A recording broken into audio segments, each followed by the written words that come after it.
Hi friends, welcome to Badri moms lifestyle. రొయ్యల curry మంచిగా గ్రేవీతో ఎలా చేయాలి అన్నది నేనైతే చూపిస్తానండి. వేడి వేడి అన్నంలోకి కర్రీ వేసుకొని తింటే టేస్ట్ అయితే ఎక్సలెంట్గా ఉందండి.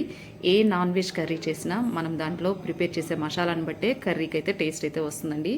ఈరోజు నేను ఈ కర్రీలోకి ఎలాంటి మసాలాను వాడాను అన్నది అయితే చూపిస్తానండి. వీడియోని స్కిప్ చేయకుండా చివరి వరకు చూడండి ఫ్రెండ్స్. మా ఛానల్ ఎవరైనా కొత్తగా చూస్తున్నట్లయితే సబ్స్క్రైబ్ చేసుకోండి ఫ్రెండ్స్. వీడియో నచ్చితే లైక్ చేయడం మాత్రం మర్చిపోకండి. ముందైతే కేజీ రొయ్యలు తీసుకున్నాను. రొయ్యలు ఏంటంటే ఎప్పుడు మేము ఇంటికి తీసుకొచ్చే క్లీన్ చేసుకుంటామండి. ఆ రోజైతే మా హస్బెండ్ చక్కగా క్లీన్ చేసి తీసుకొచ్చారు. వచ్చిన తర్వాత వెంటనే నేను కొంచెం పసుపు, ఉప్పు, కారం, కొంచెం అల్లం వెల్లుల్లి పేస్ట్ అయితే బాగా వాటర్ అంతా ఇంకిపోయే వరకు అయితే ఉడకబెట్టాను. స్టవ్ ఆన్ చేసి ప్యాన్ పెట్టుకొని కర్రీకి సరిపడా ఆయిల్ అయితే పోసుకోవాలి. నాన్ వెజ్ చేసేటప్పుడు కొంచెం ఆయిల్ అనేది ఎక్కువగానే వేసుకోవాలండి. ఆయిల్ హీట్ ఎక్కిన తర్వాత కట్ చేసి పెట్టుకున్న పచ్చిమిర్చిని అయితే వేసుకోవాలి. ఇలా 4 పచ్చిమిర్చి తీసుకొని నిలువుగా ఘాట్లు పెట్టుకొని వేసుకోవాలి. ఇక ఉల్లిపాయలు అయితే నేను 3 పెద్ద సైజు ఉల్లిపాయలు అయితే తీసుకున్నాను. ఇవి వేసి ఒకసారి ఇలా కలుపుకొని మూత పెట్టేసి కొంచెం సేపు అయితే వీటిని మగ్గనివ్వాలి. మధ్యలో ఒకసారి మూత ఓపెన్ చేసి ఆనియన్స్ని అడగంటకుండా ఒకసారి ఈ విధంగా కలుపుకోవాలి. ఇలా కలుపుకున్న తర్వాత దీంట్లోకి సాల్ట్ అన్నది వేసుకోవాలి. తర్వాత కొంచెం పసుపు కూడా వేసుకోవాలి. సాల్ట్ వేసుకోవటం వల్ల ఆనియన్స్ త్వరగా మగ్గిపోతాయి.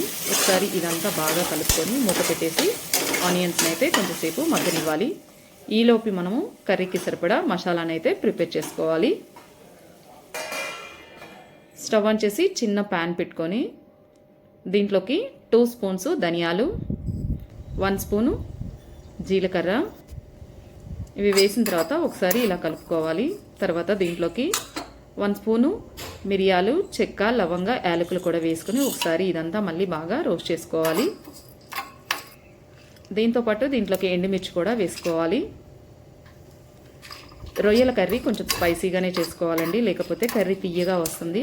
సో అందుకే దీంట్లోకి నేను మిరియాలు, ఎండుమిర్చి కూడా వేసాను. దీనివల్ల కర్రీ కూడా చాలా టేస్టీగా ఉంటుంది. ఇలా ఫ్రై చేసుకొని అప్పటికప్పుడు మసాలాను కనుక ప్రిపేర్ చేసుకొని కర్రీలో కనుక వేసుకుంటే కర్రీ కూడా చాలా టేస్టీగా ఉంటుందండి. ఇవి కొంచెం చల్లారిన తర్వాత ముందైతే వీటిని మెత్తగా మిక్సీ అయితే వేసుకోవాలి. ఇలా మిక్సీ వేసుకున్న దాంట్లోకి ఇప్పుడు అల్లం వెల్లుల్లిపాయలు కూడా వేసుకోవాలి. అల్లం వెల్లుల్లిపాయలు వేసుకొని ఇదంతా మెత్తగా మిక్సీ అయితే వేసుకోవాలి. సో ఈ విధంగా అయితే మిక్సీ వేసుకోవాలి.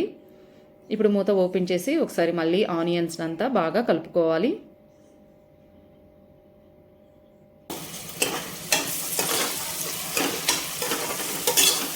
ఇప్పుడు మిక్సీ వేసుకున్న మసాలాను కూడా దీంట్లో వేసుకొని ఒకసారి అంతా మళ్ళీ బాగా కలుపుకోవాలి. ఇలా ఈ విధంగా మొత్తం కలిపిన తర్వాత మూత పెట్టేసి ఒక 5 మినిట్స్ అయినా సరే ఈ మసాలాని బాగా మగ్గనివ్వాలి.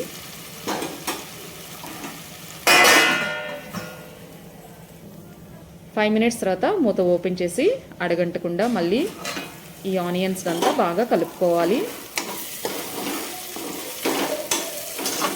ఇలా కలిపిన తర్వాత కట్ చేసి పెట్టుకున్న టమోటాలను అయితే దీంట్లో వేసుకోవాలి. నేనైతే ఒక 2 టమోటాలను అయితే తీసుకున్నాను. ఇప్పుడు దీంట్లోకి కర్రీకి సరిపడా కారం అయితే వేసుకోవాలి. కారం వేసిన తర్వాత కరివేపాకు కూడా వేసుకొని కొంచెం వాటర్ అనేది యాడ్ చేసుకొని మూత పెట్టేసి టమోటాలని మగ్గేదాకా అయితే ఉడకపెట్టుకోవాలి.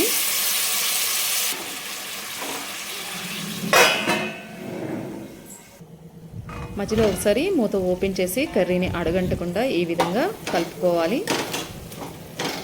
టమోటాలు అయితే బాగా మెత్తగా ఉడికే వరకు అయితే ఉడకనివ్వాలి. ఇలా బాగా ఉడికిన తర్వాత ఆల్రెడీ ఉడకపెట్టుకున్న రొయ్యలను అయితే దీంట్లో వేసి బాగా కలుపుకోవాలి.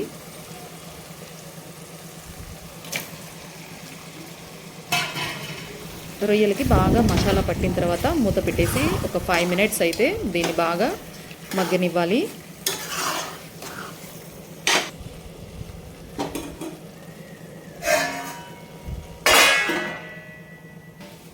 ఫైవ్ మినిట్స్ తర్వాత మూత ఓపెన్ చేసి కర్రీని అడగంటకుండా ఒకసారి మళ్ళీ ఈ విధంగా కలుపుకోవాలి.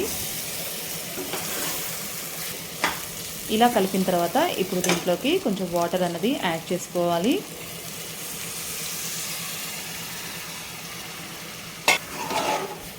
వాటర్ వేసిన తర్వాత మళ్ళీ ఒకసారి కర్రీని అంతా ఈ విధంగా కలుపుకొని కర్రీని బాగా మగ్గే వరకు అయితే మూత పెట్టేసుకొని ఉడకనివ్వాలి.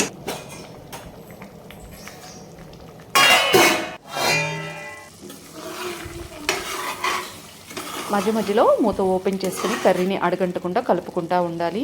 ఫైనల్గా రొయ్యల కర్రీ అయితే కంప్లీట్ అయిపోయింది. ఇప్పుడు కొత్తిమీర చల్లేసుకొని మూత పెట్టుకొని ఒక 2 మినిట్స్ అయితే సిమ్లో పెట్టేసుకొని కర్రీని అయితే మగ్గనివ్వాలి. తర్వాత స్టవ్ ఆఫ్ చేసి సర్వింగ్ బౌల్లోకి తీసుకోవటమేనండి.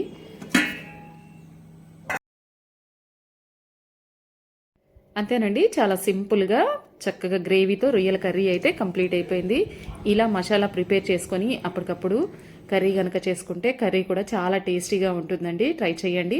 ఈ రెసిపీ మీ అందరికీ నచ్చిందని నేను అనుకుంటున్నాను ఫ్రెండ్స్. మీకు కనుక మా వీడియోస్ నచ్చితే లైక్ చేయండి, షేర్ చేయండి, కమెంట్ చేయండి. కొత్తగా మా ఛానల్ ఎవరైనా చూస్తున్నట్లయితే సబ్స్క్రైబ్ చేసుకోండి friends. Okay, thank you for watching this video.